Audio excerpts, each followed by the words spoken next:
and gentlemen, we have got some very interesting NFL headlines to go over today. Sorry I wasn't able to get a full video out yesterday. I was actually preparing to go to a Wild game, which I'll actually talk about later in this video, but there's been some stuff flying around in the NFL, that's for sure. Couple of plugs as always. Don't forget to use code WW10 to save yourself a discount on any of Waggle's awesome products like this. And also don't forget to use code WyattzWorld at sign up on Prize Picks to guarantee yourself to win a free $50 with your first $5 entry. But as always, please remember to play responsibly, and let's get into the video.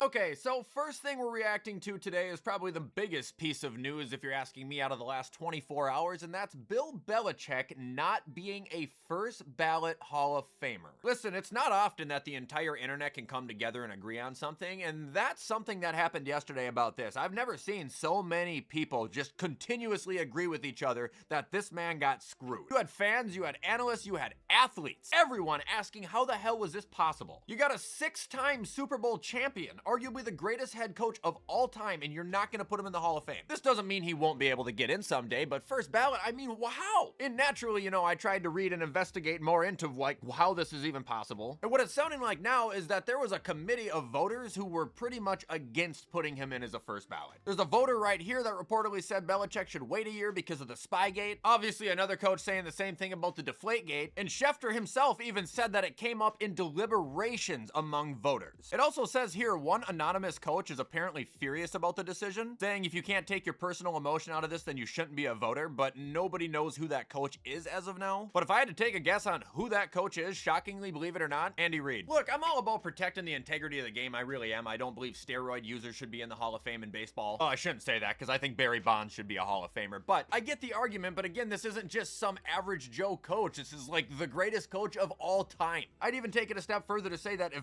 Bill isn't going to get in the Hall of Fame as a first ballot, then neither should Tom Brady, and that sounds nuts. Everything Bill was involved with, so was Tom, and if you're gonna tell yourself that they weren't, I got a little gift for you. Like, he's going to get in, but it's a total slap in the face that he didn't, and it sounds to me like the guy got flat out sabotaged. Very recent piece of news here. The Browns have hired Todd Monken as their 19th head coach. I ain't gonna lie, I like that hire. Like, I don't have a problem with that at all, and I see some people slandering it probably like in the same way. I was kind of talking about Jeff Hafley, but I don't think there's anything wrong with the Browns doing this. He's also been in Cleveland before. I'm sure it's not the most inspiring signing, but you want to sign a head coach who wants to be there, and right now it's seeming like he's about the only one who actually does.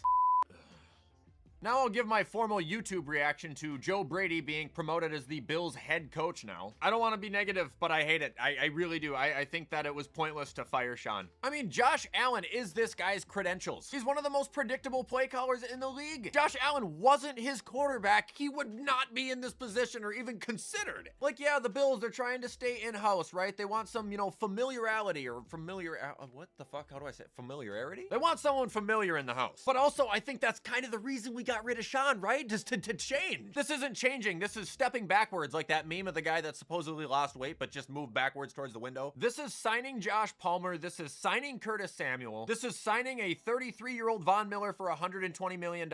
This is Brandon fucking Beane.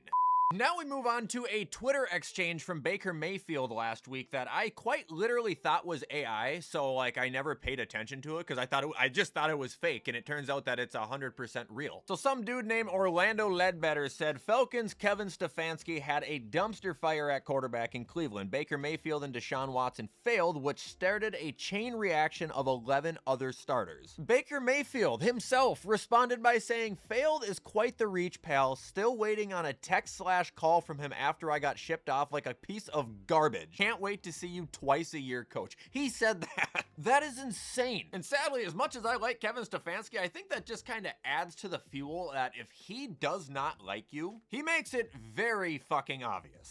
This is astounding news to me. This is actually just hilarious. The Jets reached out to John Gruden about the idea of joining Aaron Glenn's staff. And Gruden, somebody who has been voicing how much he wants to come back to the NFL, said, fuck that. Dude, that is how you know that your organization and your head coach is fucking ass.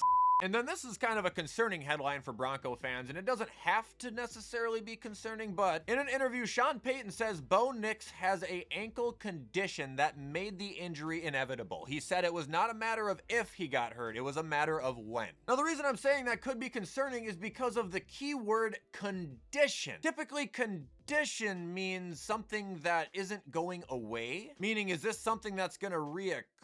Or was he saying that his ankle previously had a condition that made the break happen and the condition's able to be repaired through rehab? And again, he didn't directly say, oh, you know, it's only a matter of time until Bo comes back to get hurt again. He just said it that first time, and the word condition makes me wonder just exactly what the hell it was or is. Moving on, I went to a Wild game last night, and I just want to say right off the bat, this shit's electric. Check out Kaprizov winning our shootout.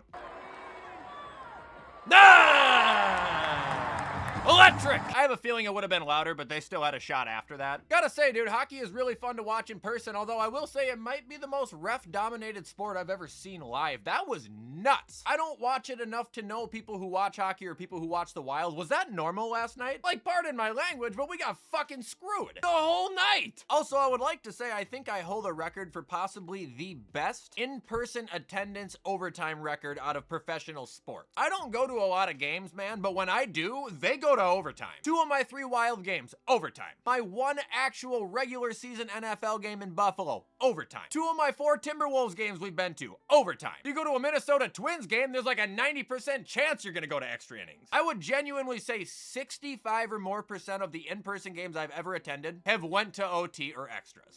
And now quickly to end the video, and I know a lot of people are going to leave. Thank you all for coming so much. I appreciate you. But it's time for me to predict one of my favorite events of the year, arguably my favorite sporting event, and that is the WWE Royal Rumble. So this year's event will be held in Saudi Arabia. I'm not a huge fan of the location. I won't get too in depth onto that. I just think it's a little unfair to the women that they don't get to, you know, show off their WrestleMania season bodies, and I don't mean that in a perverted way. But like, this is one of the biggest events of the year. This is like when every wrestler, men and women, work their hardest, and the women are going to be extremely restricted in like one of the biggest events of the year. But I mean, in terms of the actual card, I also think it's a little lackluster. 4 matches. Obviously, the first one I'll predict here is the undisputed title match between Drew and Sami Zayn. That's just a gimmick match having Sami in that. He's not going to win. I would also hate to see him as WWE champion, so like I'm rooting for Drew all the way here. It'll be a good match that ends with Sami trying to haluva kick Drew, and he's going to run and Claymore him. I'm telling you that right now. Book it. Then we move on to the career-threatening match, Gunther versus AJ Styles. There's a lot of shit they could do with this match. Part of me thinks that Gunther's actually going to lose just due to a ton of assistance. Have guys run out to help AJ like Shinsuke and Punk and like Sheamus or something like that. Maybe Anderson and Gallows if they're in TNA. But speaking of TNA, that has me thinking something about this match. I think Gunther wins and AJ just goes over to TNA, which is still affiliated with WWE. So he's technically going to be able to just walk right back onto Raw if he wants. I don't really know what they'll do, but I cannot imagine AJ is missing WrestleMania. Be interesting to see, but I'm going with Gunther. Moving on, next we have the Women's Royal Rumble, because this is just the easiest to predict. In my opinion, this should be Bianca Belair. End of discussion. They've been saving Jade for her awful fucking title reign. That's gotta be for something. But I do see a lot of Liv Morgan buzz going around. I don't think her and Vakir would be a good WrestleMania main event, assuming Steph is supposed to carry it all the way to the event. Now, if you can somehow get Raquel or Roxy like mixed into that as like a fatal 4-way triple threat, we could be talking. And ending, we are predicting the Men's Royal Rumble match, which I think Roman Reigns is the odds-on favorite right now. I don't think he's gonna win. My pick has been the same for, well, since last year, and that's Braun Breaker. This was supposed to be Evolution 2.0. He was supposed to win the Rumble like Batista did, and then turn on Seth. Seth doesn't have it. Punk has it. Braun is still after Punk. They had a great match on Raw. They need to have the follow-up at Mania with Braun dethroning him. But also, for the sake of the Royal Rumble, they need to have a fucking heel win. When is the last time a heel has won the Royal Rumble? Last year, Jey Uso face. 2 years ago, Cody face. 3 years ago, Cody face. 4 years ago, Brock Lesnar at the time was a face. 5 years ago, Edge face. 6 years ago, McIntyre had just turned face. 7 years ago, Seth